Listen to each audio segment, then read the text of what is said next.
My name is Ashley Conley. I'm a 30-year-old mother of 3 children. I stay home with them and homeschool as well. My oldest is Ryder. He is 6. I have Logan, who is 3, and my youngest is Callie, and she is 15 months old. We typically just wake up, homeschool, sometimes go out and play a Chick-fil-A play place or a trampoline park, hang out with friends, can't miss nap time, and then hang out all together as a family at night. We have really calm, relaxing days. Mondays are our co-op day, and then Thursday we lead a Bible study at our church. June 30th, 2024, we went to church as a family, and then we went to Aldi to get groceries for lunch. Then we went home and I had my 2 boys in their playroom in the basement, and Callie has always been a clingy girl, so I have a little up seat for her, and I always put her on the countertop on our island, and I would prepare the food not even an inch away from her. I can remember I was chopping up some chicken, I was making pasta, and my husband was putting away the groceries, and we kind of just switched off who was standing next to her. She had never tried to kick herself off. She had never done anything that would make us think that that was unsafe. My boys never did anything. They always sat up on the counter, so I just thought that was okay. I turned to put pasta in the water that was boiling, and my husband was putting something away, and in that 5 seconds, we heard a thud, turn around, and our daughter had kicked herself off the island in the chair and was on the floor. She had kicked herself back. I ran over to her, we both ran over to her, and she was just looking around, very confused, her eyes, kind of going back and forth. She was not crying, so in my head I thought, okay, well, she's okay, she's just shocked from the fall. I thought, okay, well, she didn't hit anything, no broken arm, no broken leg, she's okay. So I picked her up, she's still buckled into the seat, so I picked her up and I had her on my shoulder, and I was patting her like, it's okay, you're all right. And as soon as I picked her up, I felt her tense up on my shoulder. When I felt her tense up, I pulled her and looked at her. Her eyes had rolled all the way back, and her head started to go to the side repeatedly, and then her body began to convulse. My husband was calling 911 before I even realized it, because we knew something was wrong. I was holding her, and in my head I was like, okay, this is a seizure, I believe. I really didn't know for sure, and it was a grand mal seizure. 911 dispatcher had me lay her down on a hard surface and said, she's having a seizure, you need to support her through it. And she did. She convulsed for about a minute, kind of foamed at the mouth, was, convulsing, and as she was convulsing, her lips turned blue. After the seizure was over, she was not breathing at all. I then began CPR on her. I was doing compressions and breaths on her with no movement of her lungs. EMT then told me, what surface is she on? I said, she's on our carpet. And they were like, no. Put her on a hard surface, put her on tile or wood floor. So luckily our bathroom was right next to us, so I put her on the tile floor. It opened up her airway, and she began to kind of try to breathe. And at that point, the EMTs were there, and they kind of took over for me and were able to get her breathing on a rhythmic pattern. She then was unconscious, and the EMTs believed that she possibly had broken her neck from her fall. So I was not allowed to pick her up or touch her anymore. They had their hands holding her neck and the other EMT carrying her out to the ambulance. I was absolutely hysterical to have just performed CPR on my daughter, and in my head I was thinking, she's brain dead. Why is she not responding? Why is she not doing anything? Before she stopped breathing, her eyes were open and she was not recognizing me. She was not looking at me. So I believed possibly brain dead. I thought she was dying actively while she was not breathing. So in the ambulance, everything was okay. Her pulse was okay. Her oxygen level was okay, but she was not waking up. They, were touching her, saying her name. They eventually did a sternal rub, and she did not react whatsoever. So I was terrified. We got to the hospital and she still was not responding. So that was about 30 minutes of her not responding after her seizure. And they took her arm and tried to put an IV in, and then she started screaming. They told me that that was the best sign, that meant that she was not brain dead. So they rushed her to CT because we got to the trauma bay. There were a million doctors there.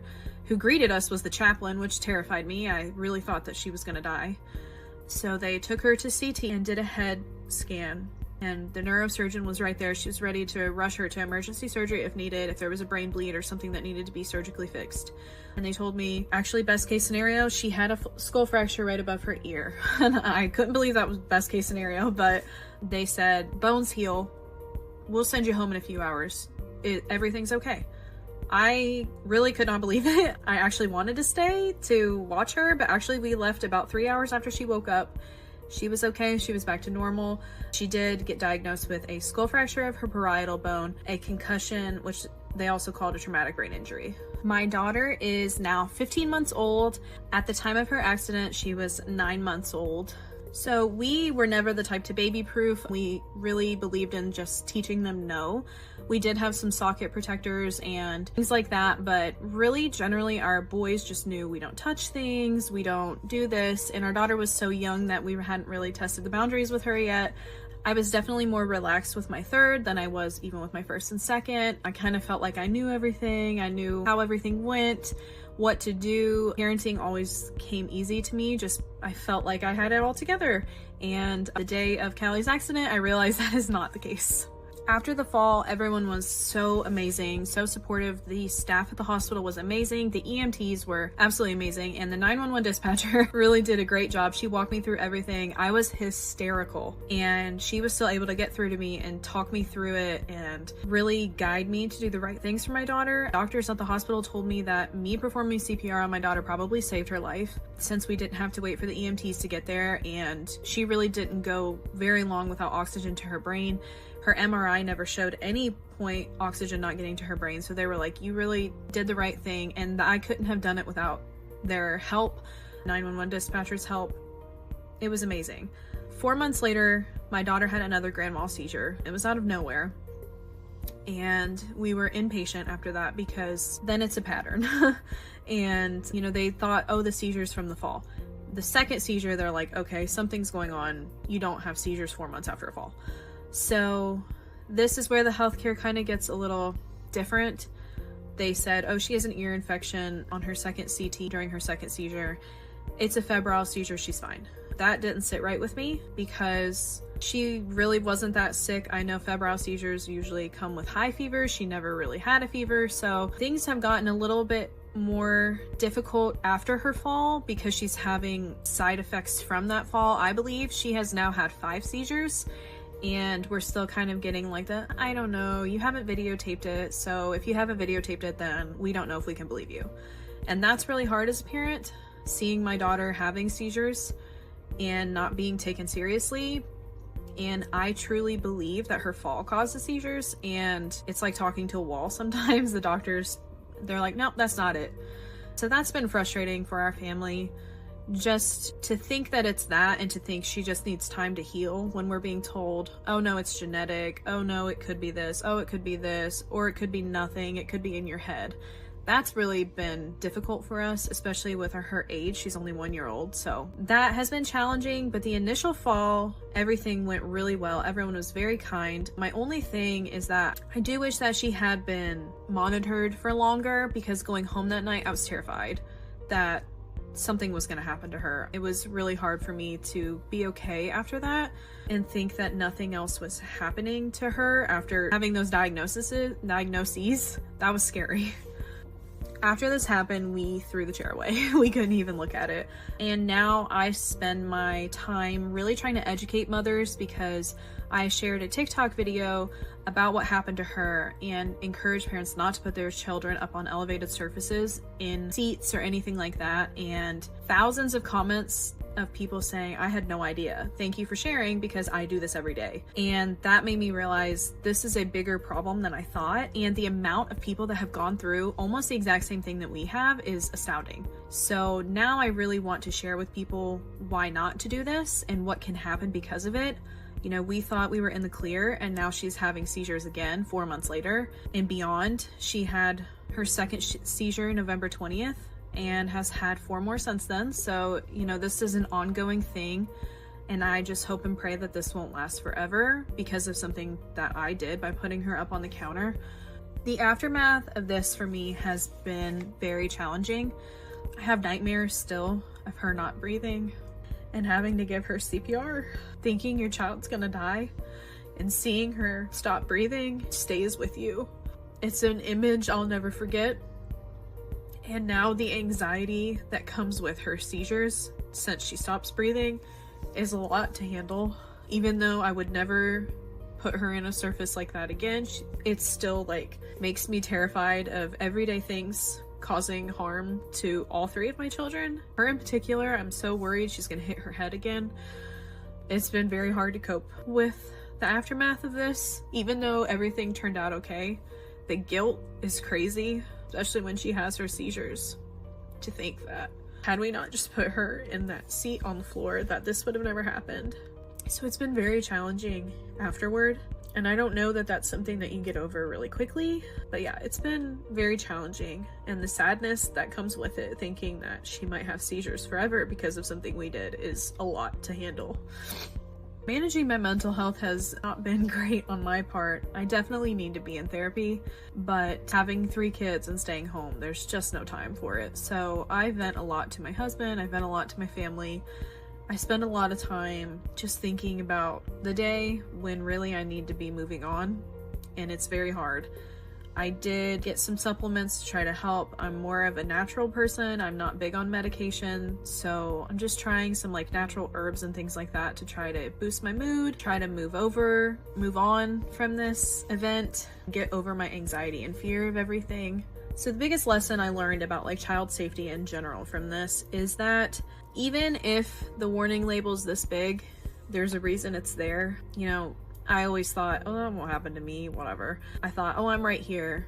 If she falls, I'll catch her. If she tries to kick herself off, I'm right here. You can't be fast enough. Those warnings are there for a reason. They're there to protect your child. So what motivated me to share this, because I told my husband I will never tell anybody how this happened. I can't handle the judgment.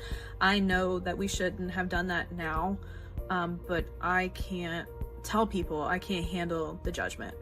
I believe God put it on my heart to share this. One day, out of the blue, I was like, I need to post that on TikTok. And that was the last place I wanted to, but it was kind of a hard feeling to ignore. So I went ahead and made the video, not thinking that it would, do well.